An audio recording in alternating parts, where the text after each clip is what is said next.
Naraka Bladepoint is a battle royale. No, hang on. A melee and movement-focused battle royale experience centered around counterplay and predicting your opponents. The combat is extremely fast-paced and stylish without ever feeling like it loses out on the more strategic aspects of gameplay, and it's something the whole last man standing battle royale genre hasn't really seen before, and I've honestly had a lot of fun playing it. It's got one of the most detailed and in-depth character creators I think I've ever even seen in a video game. You can make a beautiful lady, or you can make an eldritch abomination and then inflict the curse of said abomination onto other players online caught in a sudden laughing fit looking at your weird ugly ass face while you beat the living crap out of them. The game usually has a sticker price of $20, but from now until August 29th at 9 AM PDT, the game will be 50% off on both Steam and Epic as well as the Xbox Game Pass. At the time I'm recording this, 24 Entertainment is currently in the middle of launching their brand new map Holoroth with a downright insane amount of environment design and artistic detail. The 5 areas of the map represent 5 different civilizations, and each area has its own environment design and architecture styles inspired by those respective civilizations. Designing this map probably took a massive amount of time. It's not one of those maps where if you look out towards the horizon for long enough, everything starts looking like a copy-pasted collage of Unity's asset store. It's effort that doesn't go unnoticed, and it's just something that really earns my respect for this game because it's a reminder that this is a game that actually takes itself seriously and isn't just another loot box opening simulator. It has a new weather system that brings more depth to the gameplay, some of which can actually directly affect the battles you're having. Turns out fighting your battles gets piss hard when some shitter in your trio gets blown off the edge of a cliff by a sandstorm. You ever tried winning a battle with snow being thrown in your face? Well, here you go, living the dream. How about when you're being ground up by a giant spiky wheel? This is called the thorny roller. I don't know what's more humiliating, getting killed by one of these things mid-scuffle, or emerging victorious in the scuffle and then getting pancaked when you're digging through everyone else's shit. I didn't want to piss off my team by recording footage of me doing this myself, so I just turned on the capture and followed my team around hoping it would happen to someone else instead. Thanks, man. Nothing beats engaging an enemy and grappling straight into a goddamn bear trap or whatever this thing is. But if you spot it before a fight breaks out, you can lure others into fighting you around it while keeping its location in mind and just hoping they get caught in it instead. I think my new favorite addition is probably this giant flaming ballista here. I've never actually been able to shoot someone with it. I've only ever knocked other teams off of it because I was lucky enough to find them from behind. But yeah, don't just run past this thing thinking it's like a set decoration or something.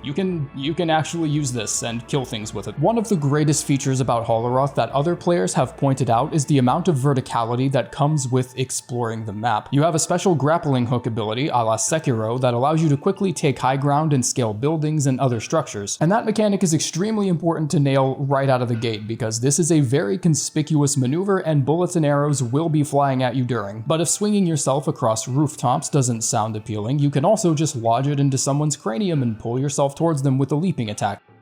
I've never actually landed one because I'm bad at the game, but I'm sure it's a good amount of damage. Mastering the grapple opens the window to so many possibilities for style points when earning kills, but it's also incredibly useful for catching up with your team if they're off doing their own thing, or just dislodging hard to reach places in crowded rooftops you haven't looted yet. The rarity system isn't anything you haven't seen before, which I would say is nice because I don't think it needs to be anything new. It's easy to tell at a glance what weapons and equipment are worth your attention. I tend to go after the spear just because it has a comfortable range and it's easy to roll catch with it, and I also think it has some of the coolest weapon skins available. I've deliberately kept a worse quality spear I found off someone else's stash just because it had a skin I like, and I would sometimes end up carrying it all the way to the end of the match with me. I'm sorry, I can't stay away from this character creator, guys. Jesus Christ. Okay, so you wanna know something that pisses me off? Every time one of my friends shows me like their own abomination, it's always just them cranking random sliders all the way up, putting no thought behind it. It takes like 2 minutes and anyone can do it. A real, genuine menace to society takes careful and meticulous effort. You can't just give your dude big eyes and cheeks and a crimson chin, mandible, and call it a day. It has to be calculated. Thankfully, Naraka Bladepoint has an asymmetrical option for not only the eyes, but the eyebrows, the ears, and even most of the bone structure. This really allows you to get in there and get creative. Get really into the muck with how messed up you can be with some of your OCs. I call this guy the Rat Hulk for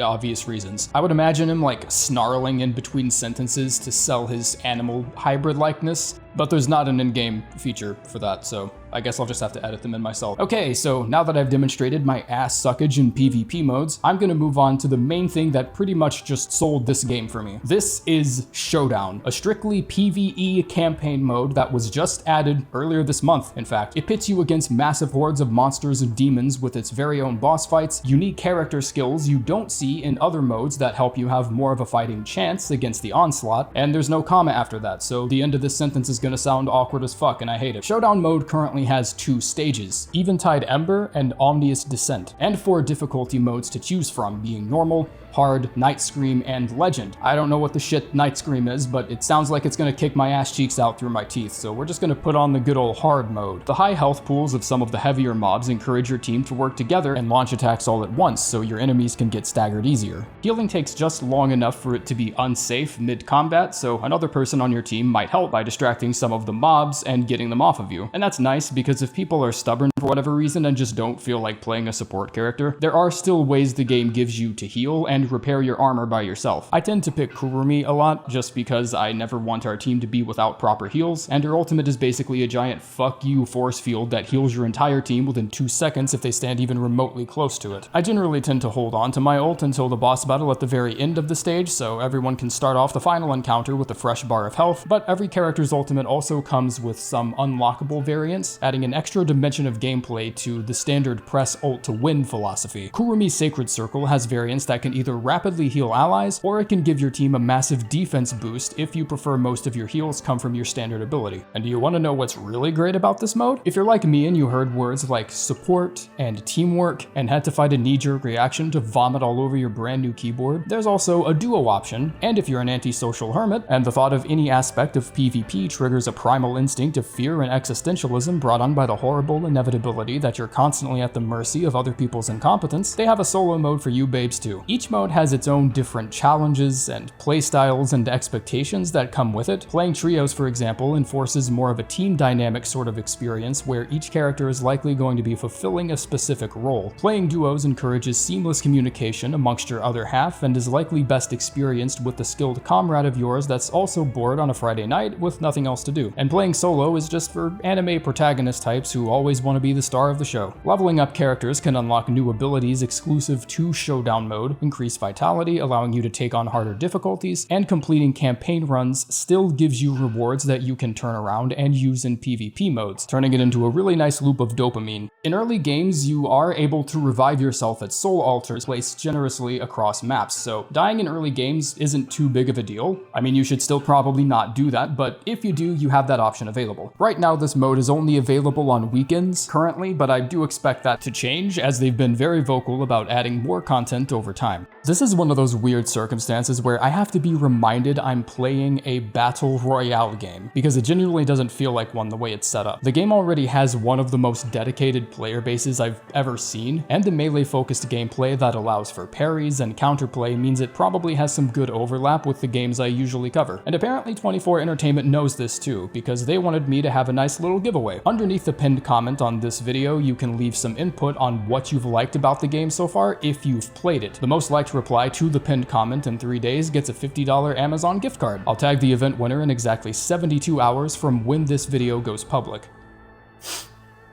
What? You thought I was gonna write an outro just because this is a sponsored bit? Nah. Seriously though, go play the game. It's fun. Welcome to your doom. Now, eat my loyal servants. When you die, you'll join their ranks.